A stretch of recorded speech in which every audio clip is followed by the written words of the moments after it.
Uh, Thank you, Chair, and thank you to the Center for Joint Warfare Studies for firstly putting together this conference and also for giving this opportunity. It's good to be here. So I'm going to be speaking on navigating the uncertainty of coastal risk and shoreline security. And it's also interesting to come after three practitioners who are involved in the nitty-gritties of coastal security. And I am already much aligned with what they had to say. But I thought it would be also interesting to delve into the conceptual aspects of coastal security. And as researchers, I think the attempt is always to make sense of what the practitioners have to say.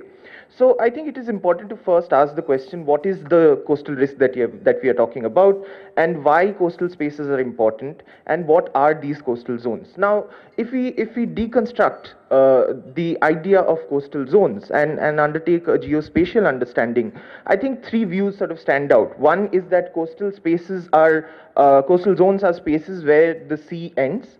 The second is that it is a space where the land territory of a country ends.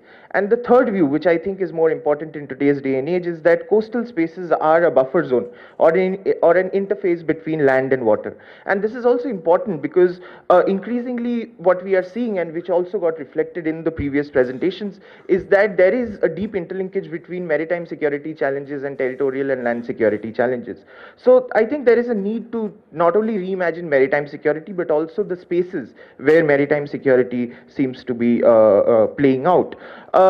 So in that sense, I think when we are talking about maritime security or coastal security, I think it's important to be divorced from looking at it in silos and rather look at it in holistic terms, and look at it as a continuum where maritime security transcends into the land. And this, of course, in the case of India, was most importantly demonstrated during the 26/11 Mumbai attacks, when we saw that the terrorists came in through the sea routes and then caused sort of a territorial attack onto our territory. So I think in that sense it's very important. And secondly, why are coastal zones important? First, I think the overarching sort of imperative which guides coastal security or guides our understanding towards coastal security is, of course, the idea of safeguarding our sovereignty. But increasingly, other imperatives such as economic security, which has to do with maritime trade, digital cables, maritime infrastructure such as ports, shipping routes, etc. I think these are also sort of escalating the need for us to look at coastlines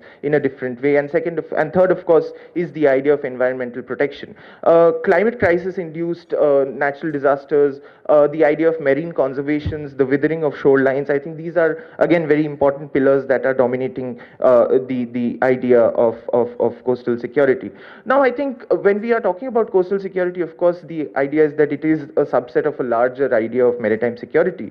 And in terms of maritime security, I think there are various facets that maritime security stakeholders, such as the Navy, play. And there is a great deal of literature on how the navies sort of play multiple roles, in the sense that while conventionally it would seem that the navies are only a military sort of military power in the seas, but also increasingly the navies are playing a diplomatic role, and interestingly also a policing role. And this is where I think coastal security emerges as a very important pillar, because if you look at the policing role of the navy, we see that there is a great interest now that countries are taken in constabulary security, which is the whole idea of a rules-based order. When we, in sitting in India, we take a great deal of interest in the Indo-Pacific, and the essence of our Indo-Pacific outlook is to establish a rules-based order, one that is free and open. Now, if you look at the jargon, or if you look at the vocabulary of a free and open or a rules-based order, it has to do with maritime policing. And how do we maintain maritime policing? I think this is where services such as the Coast Guards play a very important role. And in the case of South China Sea, for example, we are increasingly looking at the role played by Coast Guards, especially in the context of China and Philippines conflict that is emerging in that region. So in that sense, I think the policing role or the constabulary role of the Coast Guard in maintaining law and order in sea and establishing a rules-based order and also sustaining it is indeed very important.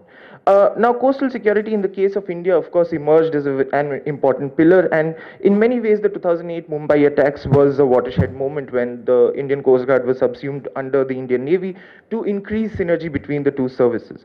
But I think increasingly some other challenges have also given way for greater emphasis on coastal security. First is, of course, the question of China. Now, China, as we know, is not an Indian Ocean power, but we are an Indian Ocean power. Our primary maritime interests lie in the Indian Ocean. But increasingly, what we are seeing is that China's creeping presence in the Indian Ocean region is happening in two ways. One, by way of greater political influence in our littoral neighbors such as Sri Lanka, Maldives, etc. And second, China appears to be sending fishing trawlers, which also are dual-use assets for the Chinese navy, and these often act as intelligence gathering assets for China. So I think there is a need for caution in this sense of how we tackle with this problem. And third, of course, is the whole idea of non-traditional security, which the chair also mentioned in his presentation. Illegal immigration, piracy. Piracy, of course, is now again appears to be emerging in the Western Indian Ocean context. So I think these are some of the guiding imperatives of why coastal security is again resuscitating in the Indian maritime security thinking. But I think it's also important for us to clarify or to sort of reassert a normative posturing for ourselves. Now, when we think about security in India, much of the thinking is dominated by territorial challenges, primarily emanating from the northern borders of Pakistan and China. But I think it's important to re-emphasize here that we are a maritime nation. Our geography juts into the Indian Ocean region, and we are, of course, also central to the Indo-Pacific. So it is important for us to accord equal primacy to the challenges emanating from the maritime domain. In that sense, coastal security again is the primary interface between these challenges. Security challenges, of course, demand much attention from our end in that sense. Now, I think a recent study by the Ministry of Home Affairs, which was also mentioned by the chair in his presentation, revised the length of India's coastline, where India's maritime coastline length is now at 11,098 kilometers, which is previously 7,500 kilometers, whereas India's land border sits at the length of 15,000 kilometers. Excuse me.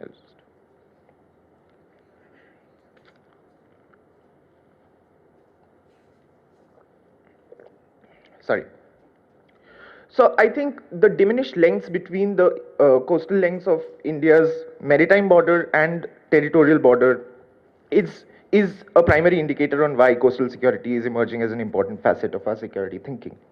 Now, finally, I would like to make the point that questions of coastal security must also be grounded in human questions. Ultimately, we need a human-centric approach. Beyond the meta-narratives of state sovereignty, of course, maritime security also deals with lives and livelihoods of people. There are people who live in coastal zones whose livelihoods are dependent on who are dependent on the coastal zones. Sorry. Now, various challenges such as climate crisis, IUU fishing, illegal drug trafficking, etc., have a deep human cost. Efforts to navigate uncertainties arising from coastal insecurity must take into account the human side of maritime security. Now, in terms of how we can reapproach this, I think marine conservation, climate mitigation, adaptation financing, indigenous practices, and synergy of various services are very important. Thank you.